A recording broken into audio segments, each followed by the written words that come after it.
Okay, everybody is up and awake. Okay, that's great. Okay, I'm gonna try another one. Our children matter. Amazing. And to those English and grammar people, I know it was matter, not matters, but we can try another one. If I say community, you say matters.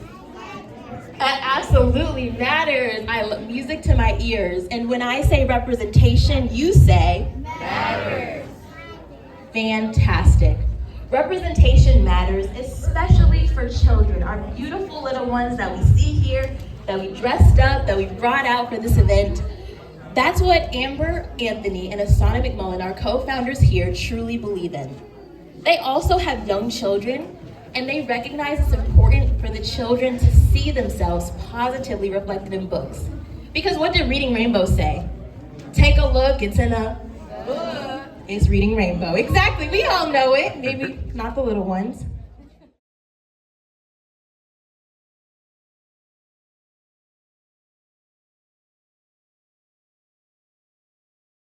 Literacy in children, and they should say to themselves positively reflected. Because representation, I thought I caught y'all slipping, but apparently not.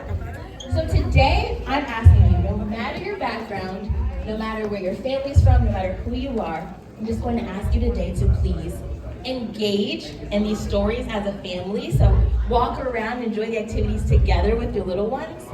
I'm asking you to have meaningful discussions with your peers, with your little ones, with your children, and explore themes like identity, resilience, and the power of representation. Can we do that today? If we can do that, say, oh yeah. Oh yeah. Oh yeah. Take my job. Right now, we're welcome Sharon and Amber. Please give them a warm round of applause for all that they made happen today as they come up and share more about their vision. I didn't feel like that was warm enough, so I'm not gonna hand it over. Matilda moment. And I don't know if you all seen Matilda, but that's how I felt rolling down the sidewalk. So I'm super excited to be here today. I'm super excited to see a room full of people who just love not only literature, but Black literature, and want to put a foot down to make sure we understand that it's here to stay. That's really our goal here, is to make sure that we understand that these books will be here and you have a place with easy access to them. So I'm super thankful, super blessed to be here, ready to get today started. Our mission is all about what's in this room right now, our children, our community, and books for us, by us. And so my heart is full. I could probably cry right now, like I'm not even gonna lie. So I'm gonna pass it over to my partner in literature. Thank you all so much for being here and showing our kids what it really means when community comes together.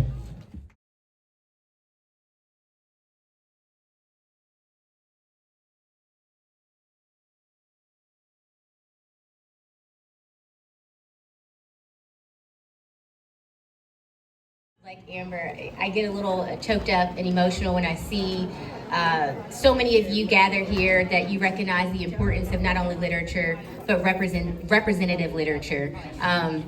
When I was growing up, I loved to read. I can't tell you the moment that I saw myself in a book, but I can tell you I was an adult. And I have a 4-year-old son, and it's important for me, for him to see himself always positively reflected, not what the media is pushing out, not what someone stereotypes him as, but who he is, who he feels that he is inside. And so Amber and I was the perfect match, I think, for us to get together and organize Black Children in Books. And I just cannot believe the support that we have received in less than a year. So I just want to thank you all. Give a round of applause to yourselves for coming out here and supporting us and your children.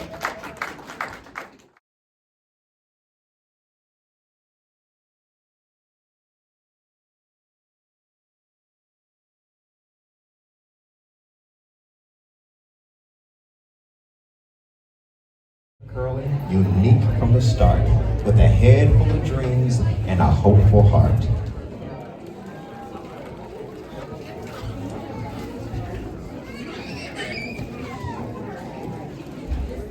We're so glad you're here, just as you are, in this vast, beautiful world. You're a shining star.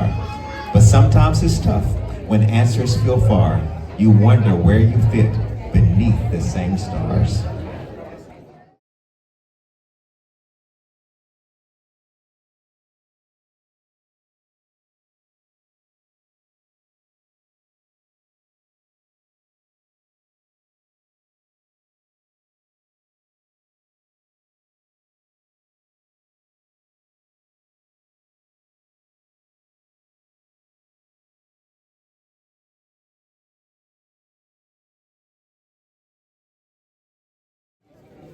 I love when Daddy reads to me because it helps us get a good night's sleep.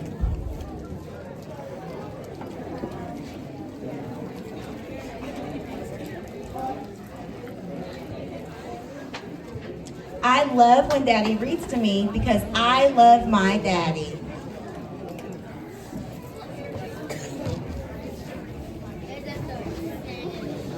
The end.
Mama and Eve grab snacks from the rest stop mini mart while I lounge in the driver's seat pretending I am grown.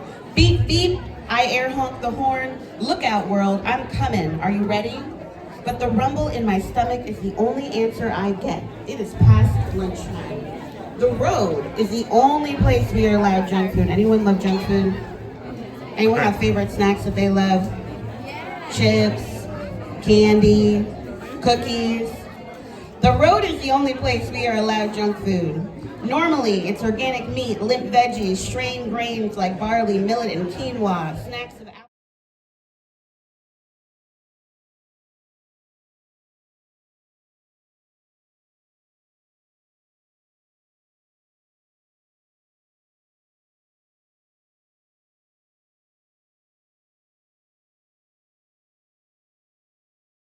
any better than that. But it was sure to get worse. From the outset, the Lincoln team had the Grays on the run. Their starting pitcher was Luther Farrell.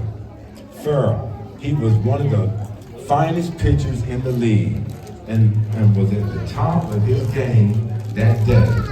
Time and again, the Homestead boys struck out.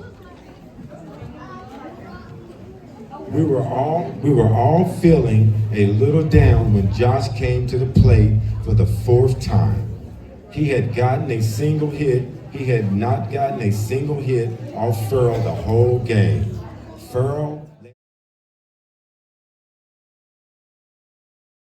But Jabari had finished his swimming lessons and passed his swim test, and now he was ready to jump. "I'm a great jumper," said Jabari, "so I'm not scared at all." Jabari watched all the other kids climb the long ladder. They walked all the way out to the end of the board, as big as little tiny bugs. And then they stood on the edge, they spread their arms, they bent their knees, and they sprang up, up, up, and then dove down, down, down. Splash! "Looks easy," Jabari said. But when his dad squeezed his hands, Jabari squeezed back.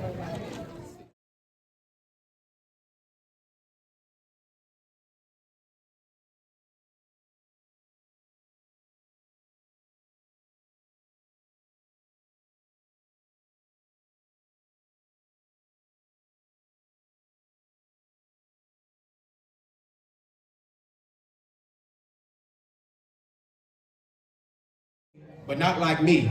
I'm a money maniac. I'm crazy about it. I love money like other kids love candy. I know everything there is to know about money. For example, did you know the first forms of money were animals like cows? How are cows money? I'm gonna tell you. Yep, cows. People would trade cattle and other animals for things they wanted. It's called bartering. Yes. The barter system. Bring it back. Bartering is when you trade something you have for something you want. Imagine going to the sneaker store and telling the guy behind the counter, yo, give me those 3 cows for those sneakers. With tax comes up to 3 cows and 2 chickens. Dang, that would be crazy, wouldn't it? In case you're wondering how I earned that much money, I love so much. Well, I have a job actually. I got a few jobs. I walk Mrs. Gonzalez's dogs before and after school. Cha-ching. I go